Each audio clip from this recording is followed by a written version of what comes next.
Guys, welcome back to Summit Sunrise. Here with Dan Schroeder from the CSU Extension, and there's so much more to your title. What is it exactly? Sure. So I'm Colorado State University Extension agent in Summit County, and that's natural resources. That's the 4-H program is within Extension here in Summit County. Okay. Summit County Wildfire Council is sort of hosted by, on the staff level, the CSU Extension office. So there is a lot that I do, mostly in the natural resource environment. Okay, so quite the title that's coming along with this guy. Now, the last time you were on the show, we were talking a lot about forests and wildfire and things like that. And we know, just from kind of looking around, if you haven't been here to Summit County in a few years, Sure. Our forests have definitely changed quite a bit just since the time that I've been here. And what's going on? What can people do? So what can people do? There are a lot of things you can do to assist with our changing forest. It's somewhat of a large topic. It's difficult for people to get their hands around it, right? It's kind of huge. I mean, we have, I don't know, 80% of Summit County, hundreds of thousands of acres of land. It's mostly United States Forest Service. So people think, what can I do?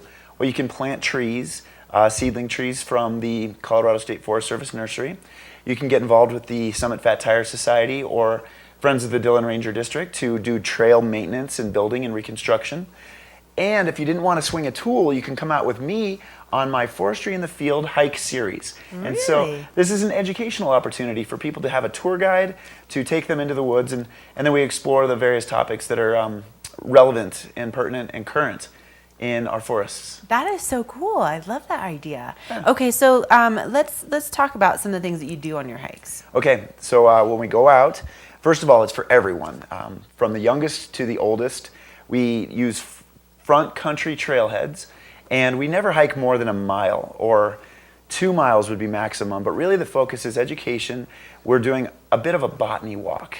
Not that it's just flowers, but that's the pace, and so that's what I try to emphasize. We're looking at tree species. I have something called an increment bore, which is a forestry tool, and it's a T-grip, and you turn it into the tree, and this is the way foresters would determine the age of a tree without killing it. So we pull out a core sample, and that's a really high interest tool and activity that we do when we're out there. How old are these teeny little skinny trees? Well, sometimes they're 80 to 100 years old. Wow. So we look at a lot of the flora and fauna. We talk about wildlife, and we do a lot of the stakeholders from the past. We've talked about this before, but the historic interactions. So we find artifacts that are out there, and we talk about how did they get here, why are they still here as relics today, and we just kind of make our way through the forest and end up just chatting. Wow, talk about some great information and getting outside at the same time, and that's incredibly cool. So if someone, let's say they're like, okay, yeah, I want to do that. That sounds like a great time. How would they go about that? How do they find the trailheads? What's the best way? Perfect. Well, first of all, timing and day. Starting tomorrow and every subsequent Tuesday through August, we have 10 Forestry in the Field hikes, and so it's from 10 o'clock in the morning until noon, after breakfast and before lunch. So people should be perfectly set for that. Snack time. That's perfect. That's okay. perfect. Mm-hmm. And if you go to the Colorado State University Extension website on the county government page, or Friends of the Dillon Ranger District, you'll be able to find the trailhead location and the date and time, as well as the brochure that's being put up. I'm going to go ahead and put those around the county.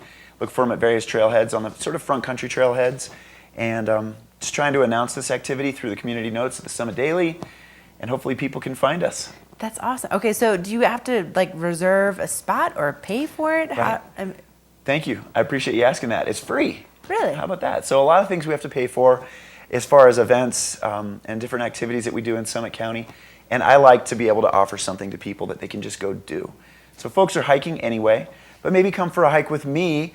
I've got a little bit of information in my quiver, and I can share it with folks. Just a little, Dan. Just a little. I don't know, but I think we learn from each other, so it's nice to have an organized venue. But it's free.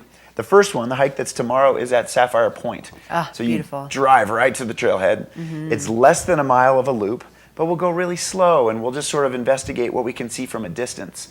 and that'll kick everything off for the summer. That's awesome, you guys. What a great opportunity to get out there, really get the accurate information, the most up-to-date information, and of course, spend a little time outside. Well, thank you so much for coming on this morning. Right. And again, the website to find out more about your trailhead hikes and the dates and times and all that is what? Sure. So it's Summit County Government main page, and then the subsequent pages within is CSU Extension. Okay.